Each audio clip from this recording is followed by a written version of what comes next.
All right. Good morning, everybody. My name is Sam, and I'm a Asian Disability Resource Worker from the Hume region. And I'm here with Simon and Karen today from PACOP. Nice to meet you guys. The reason we're meeting up today is because a couple of months ago in the Hume region we had one of our now becoming quite infamous summits where we invited aged care workers across the Hume region to join us in Wangaratta to talk about palliative care and any concerns that you have in the aged care workforce around caring for people at the end of their lives. And this year's particular topic was dementia. Now, we collected a lot of questions from our participants in the lead up to the summit, and unsurprisingly, we have a lot of questions after the summit that we didn't get around to answering. So if you were really hoping that your question was going to be answered during the summit and it didn't, well, this is the place to be. So I collected all of the questions that I thought that Simon and Karen would be able to help us answer and have a chat about generally. And yeah, I'm going to just pose them I'm going to pose those questions to them today. So would you guys be able to introduce yourselves and just let us know what PACOP is and how it relates to palliative care and aged care? Thanks, Sam. I was definitely in the summit, so I've met a few faces, so it's quite nice to be able to do this on the other end as well. So I am Karen. I am one of the improvement facilitators with PACOP, working with Simon here in Victoria and Tasmania. I also am the link nurse in our area in Barwon Southwest region, so half of that. But we'll tell you a little bit more about what PACOP is about because PACOP is fairly new to the area. There's lots of different programs that's supported by Department of Health, is Disability and Aging. We spoke a lot about PEPA and LDAC and PACOP. So we'll tell you about how it sits and how it could help you. Great. Thank you, Thanks, Sam. Karen. Thanks, Karen. My name's Simon. I'm also the improvement facilitator for PACOP in Vic and Tas. So PACOP is the Palliative Aged Care Outcomes Program. As Karen mentioned, it's a Commonwealth-funded program to standardise the identification of deterioration as early as possible for residents in aged care facilities. It was built on the back of the PECOC program, which is the Specialist Palliative Care Assessment format.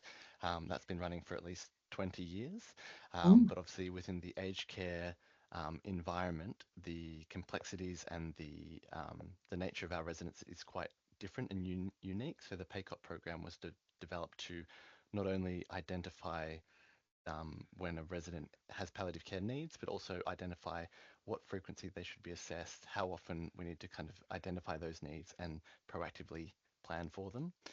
The program uses 5 key tools, 4 of which exist in the acute palliative care PECOC framework, with an additional 5th tool, which is specific to people over the age of 65. So it takes in questions around frailty, both physical and cognitive, to give a really comprehensive assessment of residents.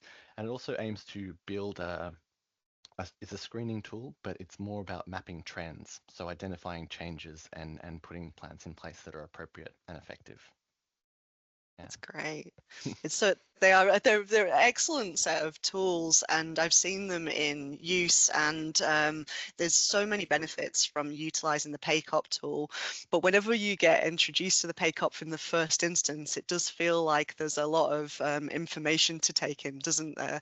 And that's why Karen and Simon come in. They're there to help you through the process and learn the benefits of the tools, and actually the way it streamlines all of these things that we need to do as part of the new standards and accreditation, and even just caring for our residents in the best way that we can. These tools are really there to help us, and yeah, Karen and Simon are there to help you with those tools. I think that's a really good point, Sam. Just it does seem like a whole new thing to learn, but when we do the training, there's a like that aha moment when people say, actually, we're already asking all of these questions, but we're just trying to capture them all in one place. So it benefits not only the resident and their family and carers, but also our team, because we're using a consistent language and we can advocate when appropriate. Yeah.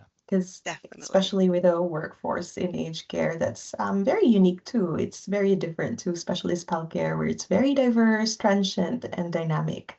And I like that you kind of mentioned about the five key tools as well, which can be sometimes people could feel like it's a lot. However, when we start discussing it in the team, it's very familiar tools. It's actually tools that's already in practice, it's already embedded, and it's very easy to use. And I also like to mention that throughout having PACOP as a framework, it's really having those five key tools and using it a lot more frequently for when things start to change. And it's having that historical view of who the resident is, because there's lots of assessments in aged care facilities, but there's not many that shows so much of that history. So then there's a certain way of comparing it to how it was as their baseline, which can be very helpful when identifying deterioration.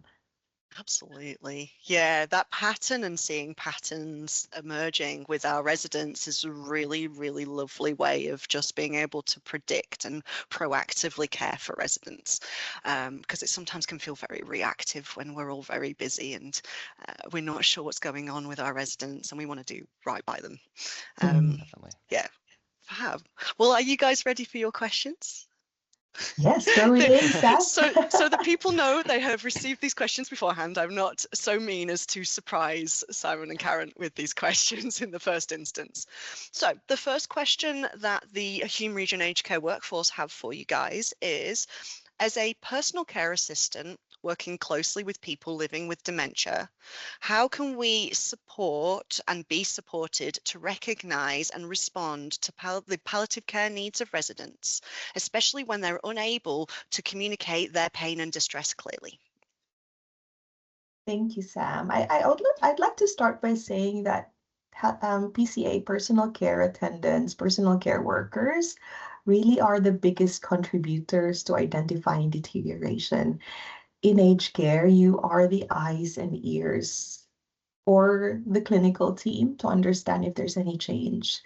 And if there's anything, it's really knowing when to report it, any subtle change that you notice. So it's really that change that we really need to base it from. Is this quite different to how things are with this resident? And is it different in terms of their function, in terms of their response, in terms of their behavior? And it's really being proactive, as Sam said, about reporting it and escalating it to your nursing team or clinical team. But also, we have in these five tools, which I'm sure Simon will explain to you more about, is one of the very important tools to really enable a PCA to monitor a resident, which is my favorite tool, which is called SAS tool, which is a symptom assessment scale. I'm sure Simon would be able to talk to you more about it. Yeah, so it's monitoring not only the severity of issues that we're seeing as the carer for our residents, but more asking, okay, what is bothering them the most? What can we tell is causing them the most concern? And it's not always the thing that we see as the most severe. It's really specific to, their priorities, and it's the better we know those residents. So for our PCAs who know these residents very well and have ideally a relationship with the families, that's that first line to say, okay, is this have we moved away from the baseline? Have we moved away from what's normal? And what are we identifying in terms of that level of distress, and how can we potentially put something in place to potentially resolve it or to support it? One of the kind of anecdotally, the things that we hear a lot in our workshops with PCAs, and it's always wonderful when PCAs come to the workshops because they have a very Mm. unique point of view of what they see day to day.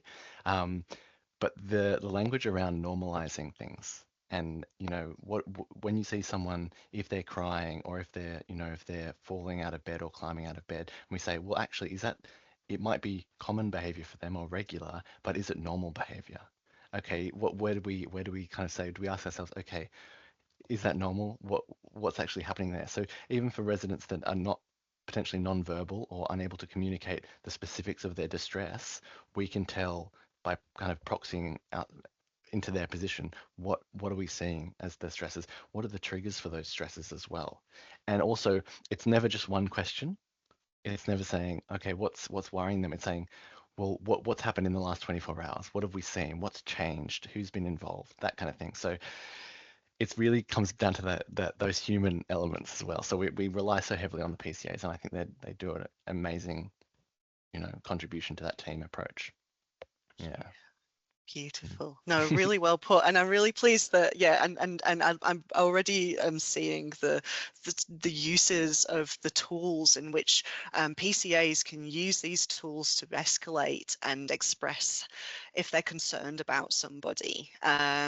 Because sometimes you can see something that worries you, and either you can't articulate it or put your finger on what's concerning you, or you can, but you can't get your concern escalated in the way that you want to. And this is giving you the empowerment and the language to be able to escalate the things that you're seeing from in a day-to-day work with the people that you know the best. best. Yeah, Yes, absolutely. I think anecdotally we hear that if you're worried about your resident that you know well and you know what a good outcome looks like for them, and you say to one of the clinical leads, I'm worried, and you don't get that prioritization, you don't get that positive feedback, you're quite reluctant to escalate the next time. But if you're saying, I'm worried for these reasons and this is what I'd like to see changed, it's a much more kind of like constructive yes. dynamic. Yeah. And having the SAS tool, which is a symptom assessment scale to back you up, gives you a little bit of backing on intention. It gives you a list of the common symptoms that usually people would experience within palliative care setting. It also gives you that opportunity to say other. There's another issue that the resident is actually going through or is distressed about, but it's really having that lens into the resident. It's also, even with residents with dementia, it's not assuming that they're not able to voice these concerns. There's so many different types of dementia, but the severity could be mild, moderate to severe. But even for the mild and moderate types of dementia, they'd still be able to kind of voice their concerns. They could easily say yes and no to things that you'd kind of offer them as well. So it's good to have the SAS, the 7 symptom issues, have that intention in your mind when you're having discussion all the time. One thing that we have in SAS tool as well is a way of escalating. So if it's a very dramatic, drastic change, we always suggest to really escalate it straight away to the nurses. If it's more of moderate change, then we need to escalate it to the nurses within 30 minutes. However, if it's a change, but it's a mild change, we need to ensure that we report it to the nurses within that shift. So it's really responding to that, because as PCAs, our main role is really to know what the changes are and escalate it appropriately. And then we leave it to the nursing team to kind of work with a plan together with yourself. So yeah, Just working together as that bigger part of the team. Great answer, definitely. guys. Thank you. Are you ready for your second question? So, question number 2. How can we ensure timely and person-centered implementation of an end-of-life pathway in residents with dementia, given the complexity of recognizing when somebody's actively dying? Yeah, can I jump in there with Gosh, just very much from a PACOP point of view? I think identifying the needs of the resident and when they're actively dying is quite different. I guess the deterioration and actively dying. A lot of aged care organizations, they will have a pretty comprehensive process around terminal care, which is the days and weeks. But we're all kind of aspiring to be able to identify those changes much earlier, so that when we get to that point of crisis where there's heightened emotions and decision making is more challenging, we've actually got these proactive plans in place so that we can move forward. So I think the thing that makes PACOP quite unique is that we screen residents on admission, and then we screen them consistently every 3 months, so that we're not waiting for this kind of this crisis or this point where there's a dramatic change. We're actually saying, let's have a look at the trend. Where were you on admission? Where are you today? Where do we anticipate you'll be in the next month or weeks or days, and let's try and be proactive to meet you at that point. So it's looking not only at that active dying, but also at the what's happening to you in the lead up prior to that. I think, but ideally, by the time you're getting to that actively dying, we want to have communicated really well. So communicating with the team, communicating with the family and carers, communicating with the GP, so that we have anticipatory medications, so that we have decisions made around family and what's happening in those final stages, who needs to know, who's in charge of sharing information. And the PACOP tools, because it is longitudinal, we can see that trend. So we're not coming in, after a few days off and saying, God, this is dramatically different. We're saying, actually, it's a tangible change from the last 3 months as well. So, and it's not just 3 months, but it's whenever you're concerned, there's also the opportunity to reassess and kind of update that trend as well. So, yeah. Yeah, that's such a Mhm. good point. I think that not only is noticing these trends within these linear types of documentation processes that PACOP offers really helpful in timely implementation of things like anticipatory orders and family meetings, which will give the best chance of that resident to have the best outcomes with regards to a dignified and comfortable death and in the place of their choice. But what we're also doing here is we're looking after the well-being of the family and you as staff members, knowing that you are doing things in a proactive way and having things all set in place means that when those public holidays come around, when those weekends come around, when those 2 o'clock in the morning things happen, it's reducing the chances of you being presented with somebody who is maybe entering their terminal phase and you're having to try to get hold of family in the middle of the night and try to get hold of doctors for prescriptions, and it really just increases the distress and the stress of the staff when that happens. And if we can predict it and just to the best of our abilities set up our residents, we're Yeah. also supporting our staff as well.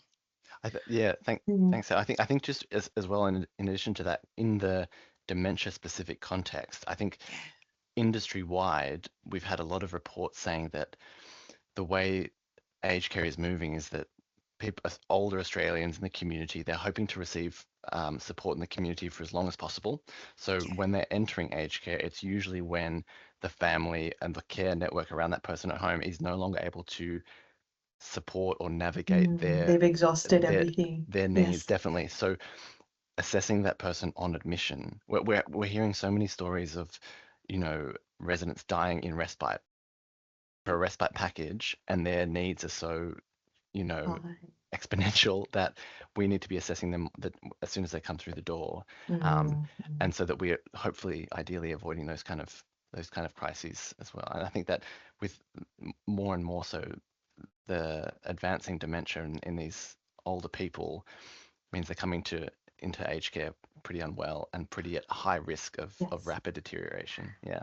And I love how you both pointed out that the care extends to the family because they are one unit of care in aged care facilities, and how early detection of deterioration can be so beneficial to everyone, and even extends towards reducing complex bereavement or even for staff members and not just the family members. And it's nice to acknowledge that dementia itself is very diverse in terms of need. There's so many different classes of dementia, and one of the things that we try and focus with PACOP in the screening tool is really asking, what's the reason for care? Why are things changing? What's the reason why the resident is presenting into aged care facility? And it's also acknowledging that dementia now is the highest cause of mortality, and just having that understanding that it is a life-limiting illness, and it could Definitely. lead to that deterioration early on. So having that PACOP screening tool and discussing it with the family and being very open about this is what we're doing at the moment. These are the changes that we've noticed. This, in terms of the tools, these are what we see. It helps so much with the family and enabling them to prepare themselves. Another thing that I wanted to point out as well is that we know so well that the trajectory with dementia can be very unpredictable. However, there will be, if you have a bigger picture of things, you will see subtle changes. And it's quite noticeable. Most of the time, dementia doesn't really cause an acute sudden death. Usually it's a deterioration that can be captured, and how do we try and capture it is through that screening tool and doing it regularly. But yeah. We do a lot of, we do provide the education to the nurses, and it's interesting when we discuss that dementia is actually a life-limiting illness. It is a terminal diagnosis. It is a progressive disease, and sometimes the nurses are like, "Oh, I've actually never thought of it in that way," as in like that is what this person will potentially die, will be the cause of their death. But then they have to relay that to the families, who are similarly unaware that a dementia diagnosis is progressive, and yeah. So it's Yeah. getting everyone on the same page. Yeah. Absolutely. No, that's great. Thank you so much. I feel like we're getting a lot from these questions. It's Sorry. bringing up a lot of, no, I really appreciate it. It's bringing up some really good conversations. My next question for you is, what are the differences with caring for somebody who has dementia to somebody that doesn't have dementia at the end of life? And I feel like we've touched a little bit on this, haven't we already? Are there any things are there any points you would like to add to grow on this conversation that we're having around the differences and the complexities? Do you want to speak to your experience, Yes, Karen? Yeah. I think speaking on my experience is that with there are common symptoms that we see with people with so many different illnesses. And I think it's bringing back to making it very individualized to the person. Having to understand their diagnosis gives us a little bit of a backing to try and predict what the trajectory would be.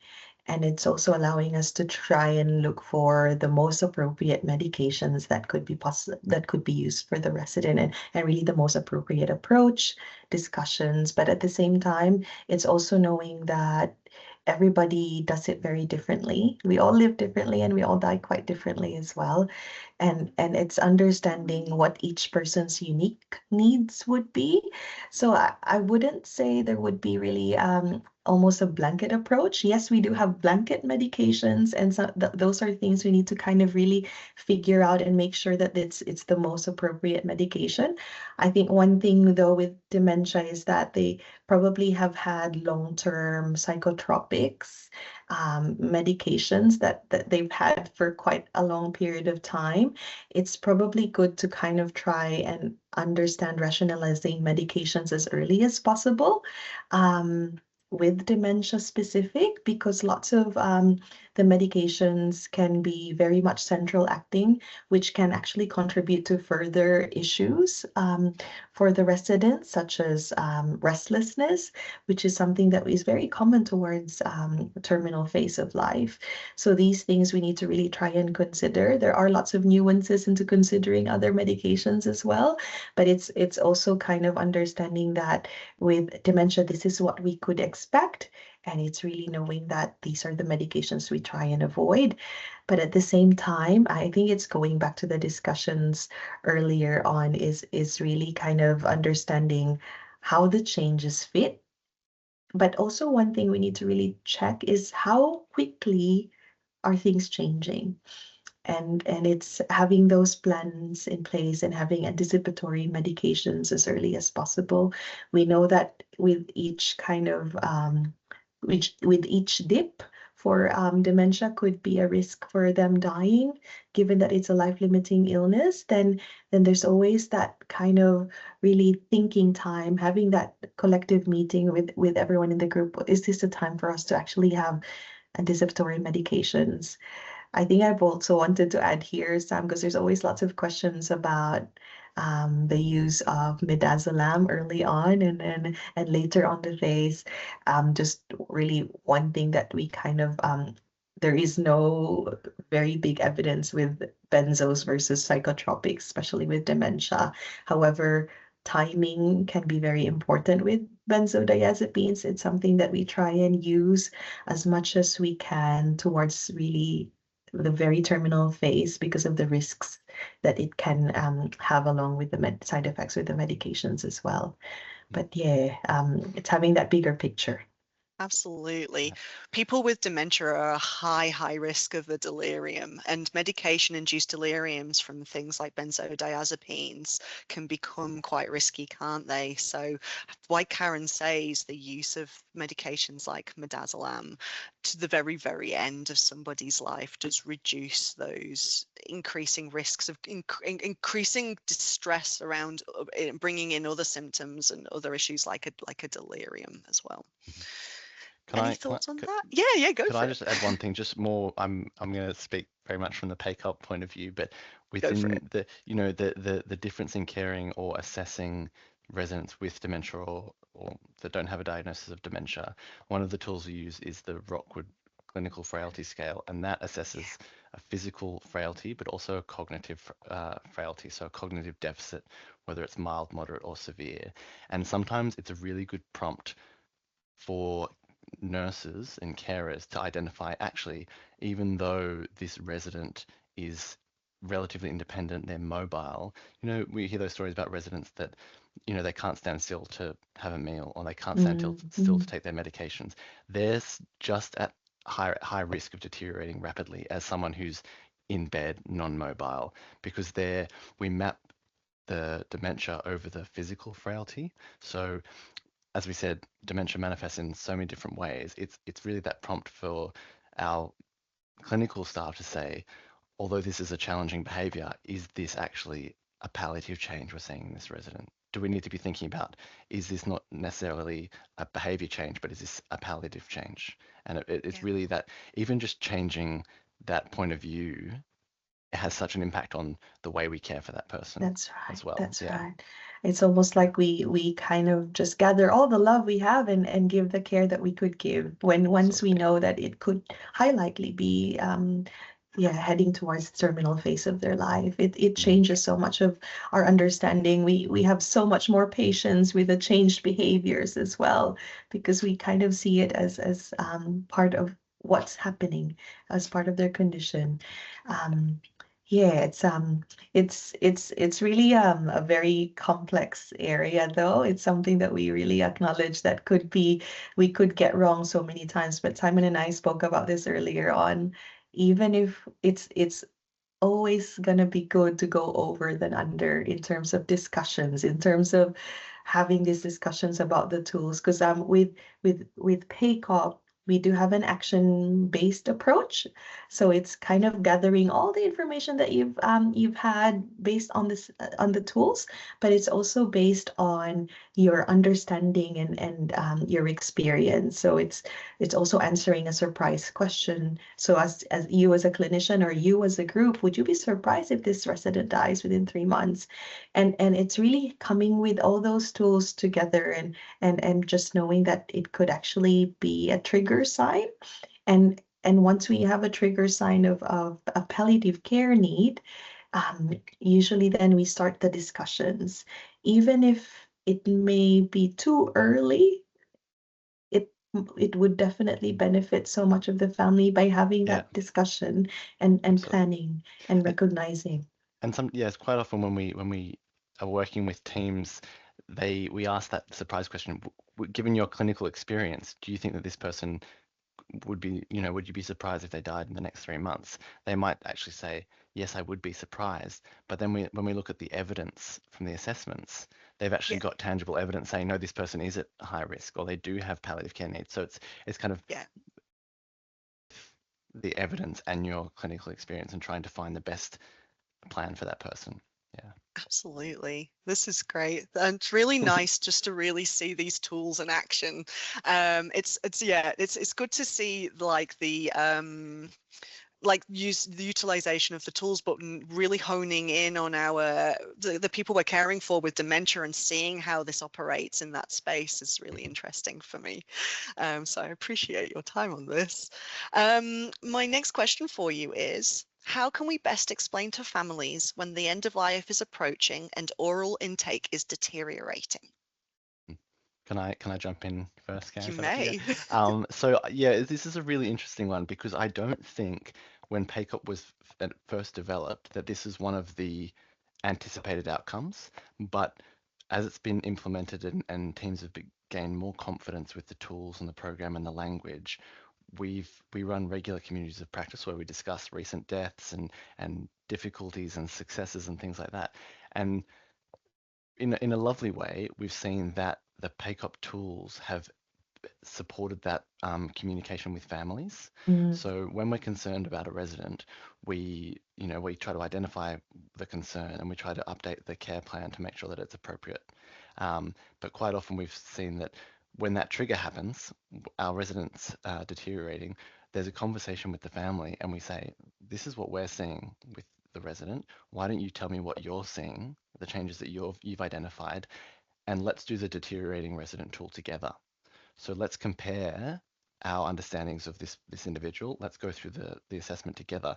It brings them into the decision-making process, but it also rationalizes your interventions. So when for example, reducing oral intake or they're saying, why are we not feeding this person? They can actually come to the same conclusion at the same time with us. So it's no longer me telling you your loved one is potentially deteriorating. Here's what we're going to do. It's us sitting together, looking at the same information and coming to a collaborative, um, and that from a organization point of view, it actually leads to fewer complaints and less mm, misunderstanding, less complication. mm. So you can come to that active dying terminal phase all on the same page. Yes, And yeah, because so yeah. how often we had experience, especially when we're new nurses in the facility, where we report to the family members about deterioration, and we always use the word deterioration, but when we're asked to expound it further, it's like, oh, I'm not sure what to say. We often get lost, and we find that lots of the nurses who's been using PACOP really goes back to the tools. There's lots of different tools out there in assisting you with communication, but PACOP really having those validated tools in front of you makes it very logical, and you talk with reason. Definitely. So this is Yeah. what's happening. This is what it's telling us, and it's reverting back to that. But it's also knowing like there's different modes of communicating to the family members with the tools. It's really good to have it visually in front of you. However, when we kind of do it over the phone, I normally tend to ask about what their understanding and what their observation would be. I always kind of just start with, what have you seen? What have you observed? Because most of the time they know it, and it rolls from there. And then also asking that permission to kind of ask that permission to tell them as to what you've seen, if it's different to what they're trying to say, and Mm. then reverting then to the tools as Yeah. well. So it then kind of helps you together. But it's definitely a conversation that would be best done when they're doing it face to face too, isn't it? But yeah, oftentimes in aged care facilities, it happens usually in the least of times we expect sometimes. So Mm. it's yeah, it's quite a part. Sorry, Simon. Part No, of it's the okay. things with PACOP is we inform the family members of what PACOP is about and what the tools are in PACOP. So then they would have that understanding of what it is about it. And sometimes family members would come up to nurses and actually do it themselves and initiate it Yeah. themselves. Yeah. There is one tool specifically that I think addresses this question, which is the Australian Modified Karnofsky performance scale. So I describe it as the capacity question. So like, what is this resident, this individual capable of at the moment? What can we actually see them doing? And sometimes family, as a resident deteriorates or their capacity changes, families will say, well, how much time do we have? And Yes. and really they're saying, you know, no one can tell them exactly how much time this person has, but what we can say is, look, this is where they were when they came in, and the language in the AKPS is really nice because it's not very clinical, it's quite lay, it's very accessible language, and it says this is what they were capable of when they were admitted. This is where they are today. We can't tell you, how much time we have, but we can tell you based on how rapid the changes are, this is what we can expect. So we're not talking about the moment your loved one dies. We're talking about what are you going to see in the next couple of days or couple of weeks. So it's not a shock. So that as changes occur, they can anticipate them, and it's, you know, hopefully less overwhelming. And it's the AKPS is a very simple tool. It's It 100 is. down It to is. 0, and it's chronological, more often, like very commonly progressive. So you can work Yes. through the scores in Increments. order, Yeah. in increments. So Yeah. I really like it, yeah, when talking Mm. with families. Yeah.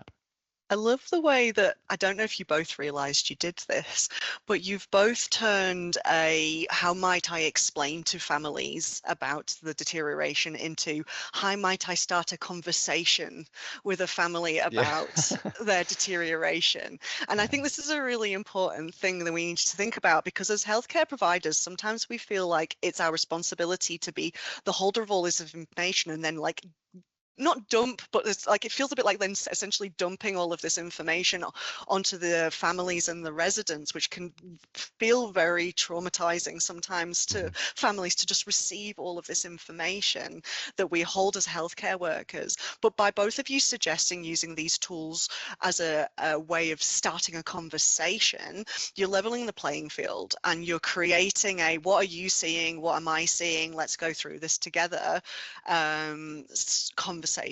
And even Karen, you used tell me more language, which I feel harks back to the summit we had the previous year where Dr. Joe Doran was talking about the nurse tool and utilizing that. So I just wanted to point that out, that you And both absolutely that's turned right. that into a conversation. And it's never one conversation, is it? You No. No, know, Yeah. it's he's, you know, let's open the door to, yeah. you know, a dialogue. Yeah. Absolutely. Yeah. Yeah, I love it. Palliative care, we don't realize we do it, but you have, yeah, I just saw it happening and I was like, yeah. Last question. A lot of residents with dementia nearing the end of their life tend to fall a lot in the last days to weeks prior to their death. While it seems to be difficult to avoid, how can we minimize this? And then like a part two almost to this question is, you want to keep them comfortable through with palliative medications, but these can also increase the risk of falls. Discuss. It's Yeah. a good Enjoy. breathe. Breathing in. Yeah, I put it as the last because I feel like it's a very tricky question, but it's very real. isn't it? Um and I think we've had previous discussions about this, with our link nurse hats on. Always palliative care is really an art of really weighing up risks versus the benefits at every point in time. And it's the same thing, and it applies to the situation, because definitely there's like medications for palliative care could increase the risk for falls, but it's also knowing that what are we trying to treat? It's focusing on what's most distressing for the resident. And it's going back again to that SAS tool. SAS tool is understanding what's worrisome for the resident. If you were in their shoes, even if they're not able to speak, even if you do it as a proxy for the person who knows them best, whether it's the carer or the family or the clinician, it's understanding what is the biggest worry here. And then we think, so if we've got medications and we've got that risk of fall, but the biggest concern of the resident is the agitation. There is that risk of falling because we know that with dementia they could still be walking even towards the very end. And it's really knowing that we need to address what's most distressing. It's not just about medications in first thing. It's really more about understanding a very individualized approach for each person. And it's understanding as to why. Why are they agitated? Is there anything we can do? Is it because it's their bowels? Is it because they're needing to go to toilet? And it's really, as PCAs, again, is really understanding what you know about the resident. Is this type of resident who's kind of needing to really be active at this certain hour, and it's having to choose and really work together multidisciplinary way. It's really looking at ensuring that they've got the right equipment. So having the allied health team involved, it's making sure they've got the right shoe fitting to make sure that they don't fall. And it's really modifying different things. Have they been to the toilet? Because they normally need to pass their urine at this point. So we need to kind of really sort all those things out. And then we look at different ways. And then lastly, we look at medications. We always say lastly, because sometimes as we kind of, or most of the time as we enter towards terminal phase of life, lots of the symptom issues can be actually irreversible too.